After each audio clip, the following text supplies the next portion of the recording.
নারীদেরকে বলবো, আপনারা পুরুষদের প্রতিদ্বন্দ্বী নন, আপনারা পুরুষদের পরিপূরক। একজন নেককার নারী একজন পুরুষের পিছনে থাকলে এই পুরুষ বিশ্ব জয় করতে পারবে ইনশাআল্লাহ।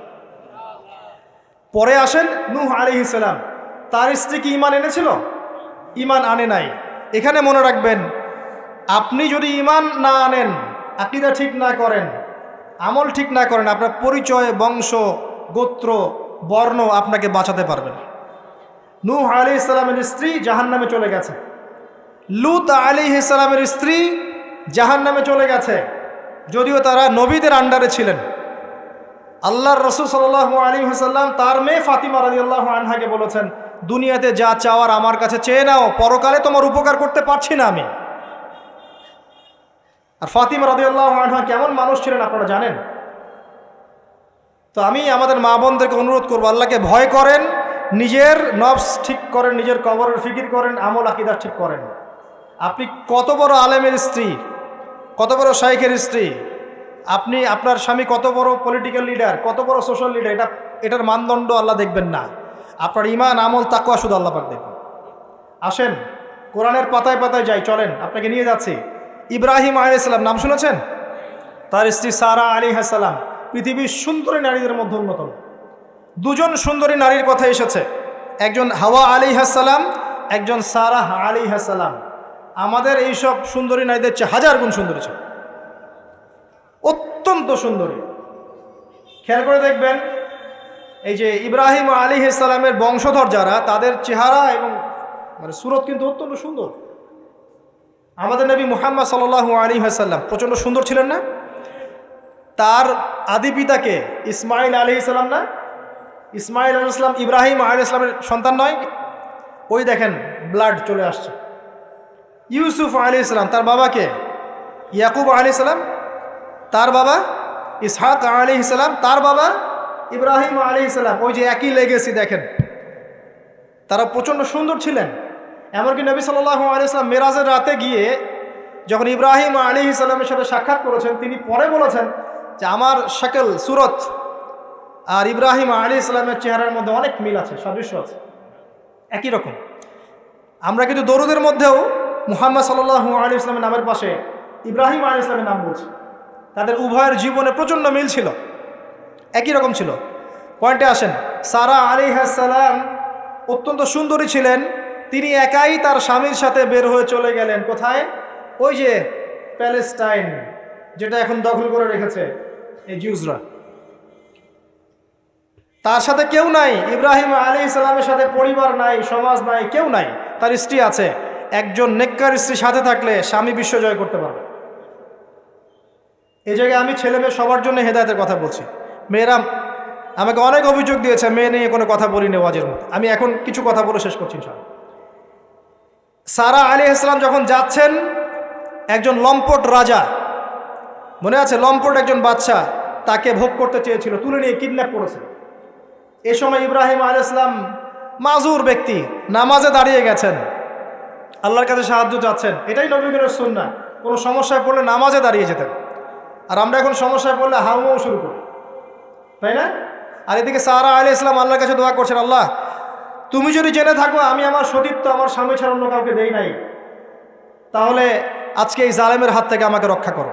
হাত বাড়াতে না বাড়াতেই তার হাত অবশ্যই পড়ে গেছে। সুবহানাল্লাহ। তিনবার চেষ্টা করেছে, তিনবার বেহুশ হয়ে পড়ে গেছে। এই সারা আলাইহিস সালামের মতো সতীত্ব রক্ষাকারী জেনারেশন কি এখন আছে? এখন তো নিজের সতীত্ব বিলিয়ে দিতে পারলে বাঁচে। এমনকি কেউ যদি নাও নেয় সতীত্ব, দেখা যায় যে নগ্ন ছবি তুলে ইমো, ফেসবুক, হোয়াটসঅ্যাপে আপলোড দিয়ে শেষ করে ফেলছে। তাই করছে না? ভিডিও কলে প্রেম হচ্ছে, আপনার এই যে গার্লফ্রেন্ড বয়ফ্রেন্ডের সাথে কফি খাচ্ছে, বিছানায় যাচ্ছে, ডেটিং করছে। বিয়ের আগে সব শেষ। বিয়ের পরে যখন এরা কোনো ঘরে যাবে, ওই ঘরে কি সুখ আসবে, শান্তি আসবে?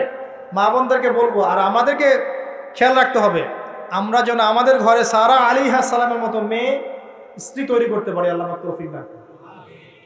দেখেন সতীত্বের পাওয়ার, আল্লাহ পাক হাত অবশ করে ফেললেন। এবার ওই বাচ্চা হাদিয়া দিচ্ছে হাজারা আলাইহিস সালামকে। ঠিক আছে, হাজারা আলাইহিস সালামকে ইব্রাহিম আলাইহিস সালাম বিয়ে করলেন। কি জন্য করলেন? সন্তানের জন্য।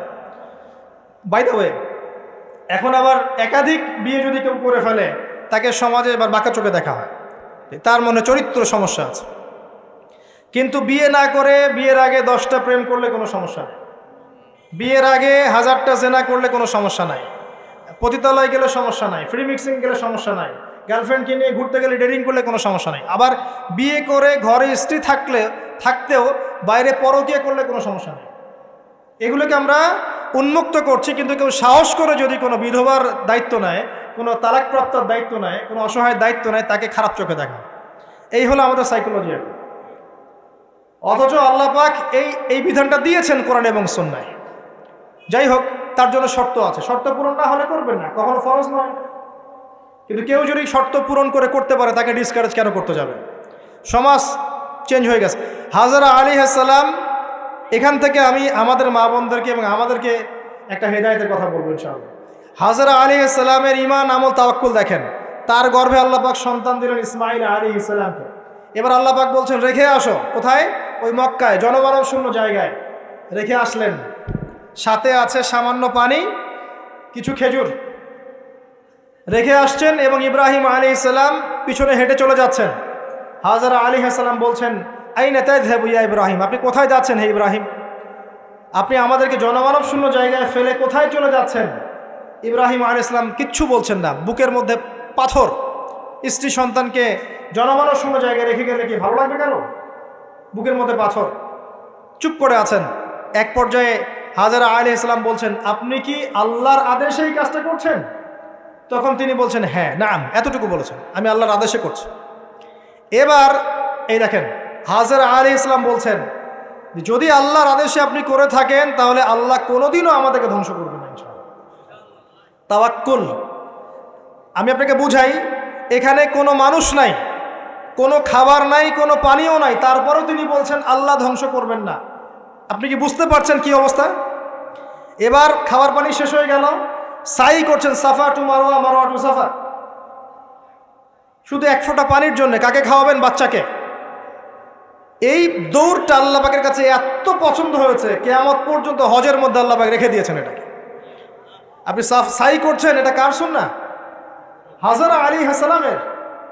হজের ম্যাক্সিমাম কাজগুলি তাদের পরিবার কেন্দ্রিক।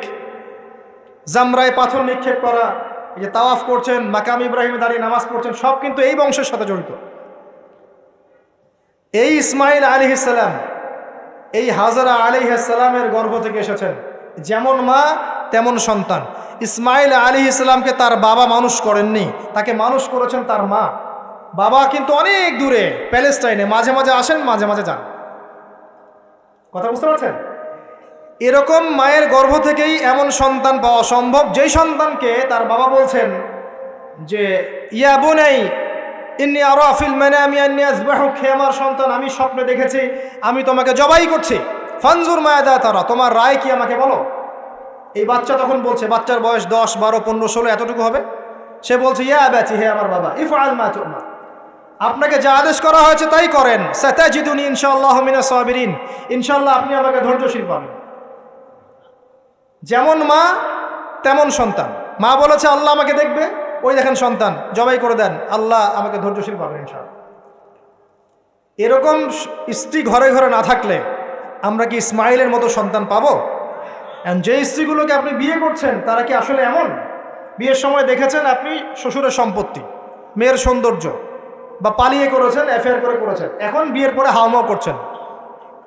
বিয়ের আগে তো দিনদারিতা দেখেন নাই। আল্লাহ নবী কখনো বলেননি 4টা গুণ দেখে বিয়ে করো, হাদিসের শব্দ এমন নয়। ওলামায়ে কেরামকে জিজ্ঞাসা করেন 4টা গুণ দেখে বিয়ে করো নয় শব্দটা, 4টা গুণ দেখে সাধারণত বিয়ে করা হয়। 4টা গুণ দেখে সাধারণত বিয়ে করা হয়। সম্পদ, সৌন্দর্য, বংশ, দিনদারিতা। তোমরা দিনদারিতাকে প্রাধান্য দাও, না হলে তোমাদের হাত ধুলোয় ধূসরিত হবে। এখন দেখা যায় দিনী ভাইরা দিনদার ক্যাটরিনা কাইফ খুঁজতেছে। দিনদার মেয়ে চাই, কিন্তু সুন্দরী লাগবে আমার। কেন? একটু অসুন্দর হলে আপনার চলবে না? আপনার স্ত্রীর কাছে যা আছে অন্য মেয়ের কাছে তাই আছে, এর বাইরে কিছু নাই। আর 2 দিন পরে, 1 বছর, 2 বছর, 3 বছর পরে, 5 বছর পরে গিয়ে দেখবেন সব সমান হয়ে গেছে। এই দেহের সৌন্দর্য থাকবে না। মনে তাকওয়া থাকলে, আল্লাহওয়ালা স্ত্রী হলে আপনি আপনি দুনিয়াতে জান্নাতে থাকবেন ইনশাআল্লাহ। দুনিয়াতে আপনি জান্নাতে থাকবেন ইনশাআল্লাহ। আর যদি ঘরে একটা বদকার স্ত্রী থাকে তাহলে আপনার দুনিয়ায় জাহান্নাম, দুনিয়া জাহান্নাম। অতএব বিয়ের আগে, বিয়ের সময় খুব কেয়ারফুল থাকবেন। আপনি দিনদার মেয়েকে প্রাধান্য দেন, এবং মেয়েদেরকেও বলবো দিনদার ছেলে ছাড়া বিয়ে করে না। অনেক বড় চাকরি করে, অনেক বড় ব্যবসা করে, এটা সেটা, নামাজ পড়ে না, এগুলো দেখছেন না, সুদের চাকরি করে, ঘুষ খায়, আপনি রাজি হয়ে যাচ্ছেন, এরপরে গিয়ে পস্তাচ্ছেন যে হুজুর আমার সংসারে অশান্তি, এটা সেটা। এখন তো পস্তায় লাভ নাই, বরং আপনার সন্তানও হবে ওই নাস্তিক প্রজন্মের মতোই, নাউজুবিল্লাহ।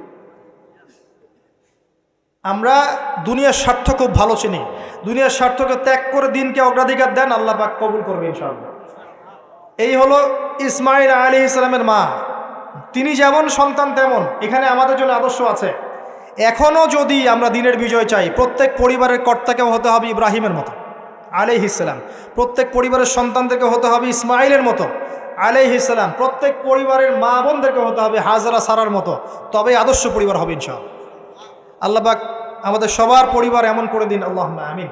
এবং এটা অসম্ভব কিছু না, এটা সম্ভব। এটা করতে গেলে আপনাকে সরকার প্রশাসন বাধা দিবে না, আপনাকে পিটাবে না, কিচ্ছু করবে না, এটা আপনার উপরে, এটা আপনি করতে পারেন। এই ইসলাহ সংশোধন আপনি করতে পারেন, চেষ্টা করেন, আল্লাহ পাক তৌফিক এনায়েত করুন। আর কয়েকটা আমি নসিহত করে শেষ করছি মেয়েদের জন্যে, সেটা হচ্ছে এর পরে চলে আসেন মারিয়াম আলাইহিস সালাম। তার সতীত্ব এত পবিত্র ছিল, আল্লাহ পাক তাকে মিরাকেল বানিয়েছেন, তার গর্ভে ঈসা ইবনে মারিয়ামকে জন্ম দিয়েছেন। খেয়াল করে দেখেন, ফেরাউন, মনে আছে ফেরাউন, তার ঘরে একজন ইমানদার মহিলা ছিল না? নবী সাল্লাল্লাহু আলাইহি ওয়াসাল্লাম মেরাজে গিয়েছেন, সেখানে দেখেছেন বেশিরভাগ অধিবাসী জাহান্নামে নারী, এর মধ্যেও তিনি একটা সুগন্ধ পাচ্ছেন জান্নাতের। তিনি জিজ্ঞাসা করলেন এই সুগন্ধ কোত্থেকে আসছে? তখন জিবরাইল আলাইহিস সালাম তাকে জানিয়ে দিলেন, এটা ফেরাউনের সেই যে দাসী যাকে ফেরাউন হত্যা করেছিল ঈমানের কারণে, ওর ঘর থেকে, জান্নাতের সেই ঘর থেকে সুগন্ধ আসছে। ফেরাউনের ঘরেও মুমিনা নারী থাকতে পারে, তাহলে আমাদের ঘরে থাকতে পারে না? থাকতে পারে। ফেরাউনের ঘটনা মনে পড়লো যে মুসা আলাইহিস সালাম, তার মা সন্তানকে ভাসিয়ে দিয়েছিলেন না সিন্ধুকে, মনে আছে? আল্লাহ পাক ওই সন্তানকে তার কোলে আবার ফিরিয়ে দিয়েছেন, মনে আছে? এখানে একটা শিক্ষা আছে। প্রিয় মা বোনরা, আপনারা যদি আপনাদের সন্তানকে আল্লাহর পথে দেন, আল্লাহ পাক আপনার চক্ষু শীতল করে দেবেন ইনশাআল্লাহ। ওই সন্তানকে ঘুরিয়ে এমন একটা অবস্থান দিয়ে আপনার কাছে নিয়ে আসবেন, আপনি ওকে দেখে পরিতৃপ্ত হয়ে যাবেন ইনশাআল্লাহ। এখানে নসিহত আছে, তিনি ভাসাতে পারছিলেন না, মন কাঁদছিল, আল্লাহ পাক মনটাকে কিন্তু নরম করেছেন, শক্ত করেছেন, মনটা শক্ত করেছেন। তারপরে আল্লাহ পাক ওখানে একটা ইলহাম করেছেন, তিনি ভাসিয়ে দিয়েছেন। তারপরে আল্লাহ পাক ওই সন্তানকে আবার তার কোলে ফিরিয়ে দিয়েছেন দুধ পান করানোর জন্যে। ঘটনাটা পড়ে দেখেন। আপনি যদি আপনার সন্তানকে আল্লাহর পথে দেন, আপনার সন্তানকে যোগ্য করে আল্লাহ আপনার সামনে নিয়ে এসে দাঁড় করিয়ে দেবেন ইনশাআল্লাহ। আপনি দেখে চোখ শীতল করে ফেলবেন, আল্লাহর উপর ভরসা রাখেন। মুসা আলাইহিস সালামের কথা একটা ঘটনা মনে পড়লো। তিনি যখন ওই যে ঘুষি দিয়ে একজন মরে গেছে, তিনি চলে গেলেন ওই কওমে শুআইব মাদিয়ানে, সেখানে গিয়ে বসে আছেন এবং দেখছেন দুইজন মেয়ে পানি আনার জন্য এসেছে, তাই না? পানি আনতে পারছে না, তিনি গিয়ে হেল্প করলেন।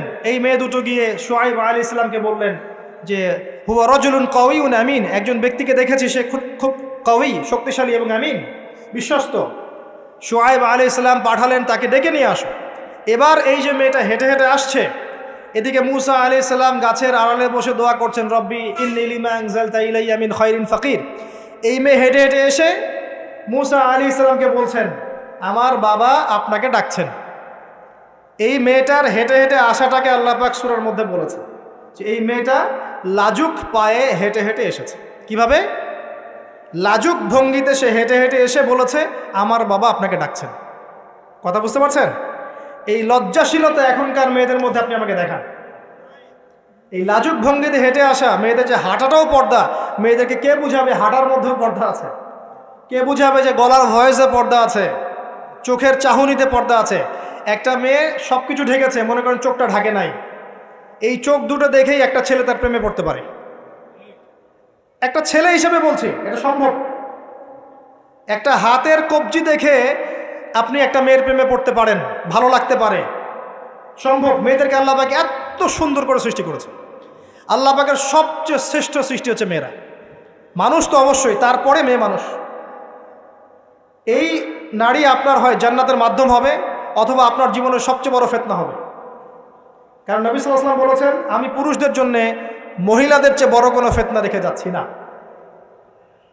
প্রচণ্ড বড় ফিতনা হতে পারে, সাবধান। তো এখানে দেখেন মেয়ের হাঁটার বর্ণনা আল্লাহ পাক দিয়েছেন। এখনকার জেনারেশনে মেয়েদেরকে আপনি হাঁটা শেখান, রাস্তাঘাটে, শপিং মলসে, সব জায়গায় দেখবেন গেঞ্জি আর জিন্স আর টি শার্ট পরে, ফর্মাল পোশাক পরে, স্যুট বুট পরে ঘুরছে। মাঝে মাঝে পোশাকের এখানে ওখানে ফাড়া ছেঁড়া, এটাই নাকি স্টাইল। এমন পোশাক পরছে যেটা পরেও দেহের অঙ্গ প্রত্যঙ্গ বোঝা যাচ্ছে, এমন পোশাক পরছে যেটা বাহির থেকে ভিতরের অঙ্গ দেখা যাচ্ছে। অমুসলিমদের পোশাক পরছে, ছেলেদের পোশাক পরছে, এগুলো সবই আখিরুজ্জামানের সাইন। আখিরুজ্জামানে এরকম মেয়েদের সংখ্যা বাড়বে। নিসাউন কাসিয়াতুন আরিয়া, এরা কাপড় পরেও নগ্ন থাকবে। মুইলাতুন মামিলাত, এরা মানুষকে আকৃষ্ট করবে, নিজেরও আকৃষ্ট হবে। এরা জান্নাতের গন্ধও পাবে না, যদিও জান্নাতের গন্ধ যোজন যোজন দূর থেকে পাবে। আখিরুজ্জামানের সাইন আপনি দেখবেন, মেয়েরা ছেলেদের পোশাক পরে ঘুরছে। এখন এই শুআয়ব আলাইহিস সালামের মেয়ের মতো এদেরকে কে লজ্জা শেখাবে? নাই লজ্জা শরমের বালাই। স্যার ক্লাস নিচ্ছে, সে গোল হয়ে বসে আছে, কোচিং করছে। টিচার গায়রে মাহারাম, সে ক্লাস নিচ্ছে, পড়াচ্ছে, গোল টেবিল করে বসে আছে মেয়েরা। দেখবেন কারো গায়ে হিজাব নাই, সালোয়ার কামিজ পরে ক্লাস করছে এবং দেহের অঙ্গ প্রত্যঙ্গ বোঝা যাচ্ছে। এবং কোনো কোনো সময় দেখবেন টিচারও সুযোগ নিচ্ছে, গায়ে হাত দিচ্ছে, বলছে ও তো আমার মেয়ের মতো। হ্যাঁ, আমরা তো ইউনিভার্সিটিতে পড়েছি। এরপরে খেয়াল করে দেখবেন টিচারের সাথে ছাত্রীর প্রেম হয়ে গেছে। কত মেয়ে যে রেপের শিকার হচ্ছে, মুখ ফুটে বলে না। যে কয়টা খবর আসে পেপার পত্রিকা, এগুলো খুব নগণ্য খবর, বাস্তবতা আরও অনেক কঠিন, পরিসংখ্যান অনেক বেশি, অনেক বেশি। মেয়েরা তো আর মুখ ফুটে বলবে না আমার সাথে এরকম অন্যায় করা হয়েছে। কিছু কিছু মেয়ে যখন বলে তখন আপনি খবর পান। অনেক মেয়ে প্রাইমারি স্কুল থেকেও, তারা প্রাইমারি লেভেল থেকে একদম বয়স যখন 10-15 এখান থেকে শুরু করে কলেজ পর্যন্ত ধর্ষণের শিকার হয়েছে, রেপের শিকার হয়েছে, গার্লফ্রেন্ড বয়ফ্রেন্ডের দ্বারা বা টিচারের দ্বারা, কোনো কোনো ক্ষেত্রে চলতে ফিরতে গুন্ডা মাস্তানের দ্বারা। এটা হচ্ছে ফ্রি মিক্সিং কারণে। ছেলে আর মেয়েকে আপনি একসাথে জড়িয়ে দিয়েছেন, এগুলো চলবেই। এখন অনেক সময় এমনও হয়েছে, মেয়ে পড়াচ্ছেন, চারপাশে গোল হয়ে বসে আছে ছেলেরা। আবার কখন আমরা এমনও দেখেছি যে কলেজে মাঠের মধ্যে বসে আছে ছেলে মেয়ে একসাথে গোল হয়ে, গ্রুপ স্টাডি। মিথ্যা কথা বলছে? Group study. কলেজে আন্দোলনের সময় দেখেছি, কোনো দাবি নিয়ে আন্দোলন হচ্ছে, দেখবেন যে এই যে ছেলে শুয়ে আছে মেয়ের কোলে মাথা দিয়ে, মনে হচ্ছে সে যেন স্ত্রী মনে হয়। এগুলো কি? এগুলো চলছে। এখন এখানে আপনি কিভাবে আপনার বাসায় পর্দা ধরে রাখবেন? কিভাবে সম্ভব? বেশি বেশি মেয়েদের যুগোপযোগী মাদ্রাসার প্রয়োজন, বেশি বেশি মেয়েদের ইসলাহি আলোচনার দরকার, মেয়েদের মধ্যে দাওয়াতি কাজের দরকার। এবং মেয়েদেরকে অনেক সময় দাওয়াতি কাজের অভাবে ভুল দাওয়াত দিয়ে বাড়ির থেকে বের করে দিচ্ছে, মাহরাম ছাড়া সফর দিচ্ছে। খেয়াল করে দেখেন, এমন অনেকও জামাত বের হচ্ছে মাহরাম ছাড়া জেলায় জেলায় সফর, দলিল দিচ্ছে এটাও নাকি জিহাদ। নাউযুবিল্লাহ। কিভাবে হচ্ছে? কারণ আমরা যেহেতু ওদের দাওয়াতটা কমিয়ে দিচ্ছি, মেয়েরা মেয়েদের মধ্যে দাওয়াতি কাজ করছে না, দাওয়াত সংকীর্ণ, বেদাতিরা এবং ভ্রষ্ট যারা পথভ্রষ্ট, এরা ওদেরকে ঘর থেকে বের করে নিচ্ছে, ইসলামের নামেও বোরখা পরিয়েও বের করে নিচ্ছে। খুব অবস্থা খারাপ। আপনি খেয়াল করেন, দেখবেন এগুলো ধরতে পারবেন। তো এই বিষয়গুলো খেয়াল রাখেন। কোরআনের পাতায় পাতায় হেদায়েত আছে। আমি বললে অনেক লম্বা হয়ে যাবে, শেষ করছি এদিকে এসে। সর্বশেষ নবী আসেন মুহাম্মদ সাল্লাল্লাহু আলাইহি ওয়াসাল্লাম। তার জীবনে এই যে 23 বছরের মিশন, এই মিশনে সবচেয়ে বড় ভূমিকা কে রেখেছেন বলেন তো? তার স্ত্রী খাদিজা রাদিয়াল্লাহু আনহা। মক্কার 13 বছর মানুষ তাকে যতটা না বিশ্বাস করেছে, খাদিজা রাদিয়াল্লাহু আনহা শুরু থেকে তার পাশে ছিলেন। শেষ বয়সে গিয়ে নবী সাল্লাল্লাহু আলাইহি ওয়াসাল্লাম তার কথা বেশি বেশি বলতেন। আয়েশা রাদিয়াল্লাহু আনহা স্বভাবগত কারণেই, একটা মানবিক, একটা মেয়েদের আচরণগত কারণেই জেলাস ফিল করতেন যে আপনি তার কথা বারবার কেন বলেন। তিনি বলতেন, হে আয়েশা, তোমরা খাদিজাকে ভালো মন্দ বলো না। যখন কেউ আমার কথা বিশ্বাস করে নাই, খাদিজা করেছে রাদিয়াল্লাহু আনহা। তিনি এমন একজন মানুষ ছিলেন যিনি তার প্রতিপত্তি, সম্পদ, সামাজিক খ্যাতি সব কিছু ইসলামের কল্যাণে ঢেলে দিয়েছেন।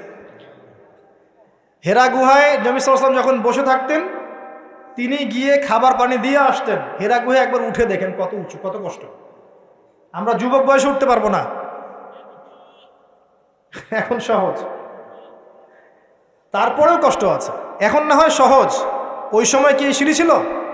তিনি এভাবে উঠতেন, খাবার দিতেন। চিন্তা করে দেখেন, একজন নারী কাজটা করতেন। এবার আসেন, খাদিজা রাদিয়াল্লাহু আনহার বান্ধবীদেরকে খুঁজে খুঁজে নবী সাল্লাল্লাহু আলাইহি ওয়াসাল্লাম গোশত হাদিয়া পাঠাতেন, তাকে এত ভালোবাসতেন। জিবরাইল আলাইহিস সালাম এসে খাদিজা রাদিয়াল্লাহু আনহাকে সালাম দিয়েছেন। নবীজিকে বলেছেন, ওই যে খাদিজা আসছে ইয়া রাসূলুল্লাহ, তিনি যখন আসবেন তাকে বলবেন যে জিবরাইল আলাইহিস সালাম তাকে সালাম দিয়েছেন, এবং আল্লাহ পাক তার জন্য জান্নাতে এমন একটা ঘর নির্মাণ করেছেন যেখানে কোনো হট্টগোল নাই, কোনো শোরগোল নাই। খাদিজা রাদিয়াল্লাহু আনহা, তার ইন্তেকালে নবী সাল্লাল্লাহু আলাইহি ওয়াসাল্লাম অত্যন্ত ব্যথিত হয়েছিলেন, অত্যন্ত ব্যথিত হয়েছিলেন। তার বয়স তখন কত? 23। খাদিজা রাদিয়াল্লাহু আনহার বয়স তখন 40, বিয়ের সময়। কোনো ছেলে কি সাধারণত এত বছরের মহিলাকে বিয়ে করতে চাইবে? নবী সাল্লাল্লাহু আলাইহি ওয়াসাল্লাম করেছেন। তাদের মাঝে এত হৃদ্যতা, ভালোবাসা ছিল যেটা অন্য কোথাও ছিল না। হ্যাঁ, পরবর্তীতে আয়েশা রাদিয়াল্লাহু আনহার ক্ষেত্রেও নবী সাল্লাল্লাহু আলাইহি ওয়াসাল্লাম বলেছেন যে আমার মন আয়েশার দিকে বেশি টানে, এই কারণে তোমরা আমাকে ভৎসনা করো। মানুষের মন সব দিকে সমান তো হবে না, কারো দিকে একটু বেশি ঝুঁকবে, এই জন্য তোমরা আমাকে ভৎসনা করো। আয়েশা রাদিয়াল্লাহু আনহা যতগুলো হাদিস আপনি জানছেন, এর মধ্যে ম্যাক্সিমাম হাদিস যে কয়েকজন রাবি বর্ণনা করেছেন তার মধ্যে একজন হচ্ছেন আয়েশা রাদিয়াল্লাহু আনহা। এই ঘরের হাদিসগুলো কার থেকে জানলেন? আয়েশা রাদিয়াল্লাহু আনহা থেকে। ইসলামের খেদমতে আয়েশা রাদিয়াল্লাহু আনহার যে ভূমিকা, আমাদের এই সেকুলার সোসাইটির সমস্ত নারীকে একত্রিত করলেও কোনো খেদমত আসবে না। আসবে? তিনি স্বামীর অকৃতজ্ঞ হয়, লানত করে, অভিশাপ দেয়, বুক চাপড়ায়, মাতম করে এবং আল্লাহ এবং তার রাসূলের অবাধ্য হয়। 4টা কারণ এসেছে মোটামুটিভাবে। মৃত্যুবরণ করলে কেউ তারা মাতম করে, গা হাত পা থাপড় দেয়, চাপড়ায়, জামা কাপড় ছিঁড়ে ফেলে, অনেক ক্ষেত্রে এমন করে। এই কারণে মাইয়াতকে শাস্তি দেওয়া হয়, মা বোনদেরকে এটা ত্যাগ করতে হবে।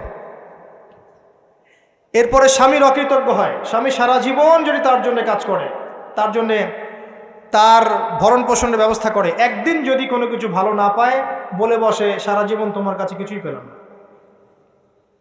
এবং বেশি বেশি অভিশাপ দেয়, ঝগড়া লাগলেই গালিগালাজ এবং অভিশাপ দিয়ে বসে। এই কাজগুলো যদি তারা ত্যাগ করতে পারে, ইনশাল্লাহ তারা বেশি বেশি জাহান্নামে যাবে না। তবে তাদের বেশি বেশি জাহান্নামে যাওয়ার বর্তমান মডার্ন একটা কারণ হচ্ছে ফ্যামিনিস্ট রেভলিউশন। ভালো করে শোনেন, ফ্যামিনিস্ট রেভলিউশন সেই কারণ যার কারণে এখনকার নারীদেরকে আপনি বাসায় রাখতে পারছেন না পর্দায়। এর কারণে মেয়েরা বাইরে বের হয়ে যাবে, ফ্রি মিক্সিংয়ে যাবে, পর্দা ছেড়ে দিবে, নামাজ কালাম দেখবেন ঠিক ঠিকানা নাই, দেখবেন দিনের জ্ঞান অর্জন করবে না, বেশি বেশি হারাম রিলেশনশিপে লিপ্ত হবে, জেনা বাড়বে, ধর্ষণ বাড়বে, পরকীয়া বাড়বে, আস্তে আস্তে তারা জাহান্নামে। এটা হচ্ছে ফলাফল। এটাই সেই কারণ যার কারণে বেশিরভাগ নারী জাহান্নামে যাবে। খুব সতর্ক থাকবেন। কোনো কোনো ক্ষেত্রে দেখা যায় সামান্য দুনিয়ার স্বার্থে তারা নগ্ন হয়ে মডেলিং করতেও দ্বিধাবোধ করছে না, নগ্ন হয়ে ফিল্মগুলোতে কাজ করতেও দ্বিধাবোধ করছে না, ইজ্জত বিলিয়ে দিয়ে টাকা কামাই করতে দ্বিধাবোধ করছে না। কোনো কোনো ক্ষেত্রে দেখা যায় এগুলোকে তাদের ব্রেন ওয়াশ করা হয়েছে, এগুলো সামাজিক সোসাইটির মধ্যে এগুলো আপনার ডিগনিটির মাধ্যম, সম্মানের মাধ্যম, এগুলো বলা হচ্ছে। এই বিষয়গুলো খেয়াল রাখবেন, এই বিষয়গুলো খেয়াল রাখবেন আল্লাহর ওয়াস্তে। এইগুলো সম্মানের মানদণ্ড নয়। সম্মানের মানদণ্ড আপনার ঈমান, আমল, তাকওয়া এবং আপনার সতীত্ব। একবার সতীত্ব চলে গেলে কখনো ফিরে আসবে না। আল্লাহ পাক বোঝার তৌফিক দান করুন। আর সর্বশেষ কথা হচ্ছে, এই উম্মতের নারীদের জন্যই নবী সাল্লাল্লাহু আলাইহি ওয়াসাল্লাম 4টা কাজের সুসংবাদ দিয়েছেন। 4টা কাজ করতে পারলেই জান্নাতের যে কোনো দরজা দিয়ে ইচ্ছা তারা প্রবেশ করতে পারবে। বাসায় গিয়ে এই হাদিসটা শুনিয়ে দিয়েন। 1 নাম্বার, তারা যদি 5 ওয়াক্ত নামাজ পড়তে পারে, 5 ওয়াক্ত নামাজ টাইম টু টাইম পড়তে পারে। 2 নাম্বার, তারা যদি রমজান মাসে সওম রাখতে পারে।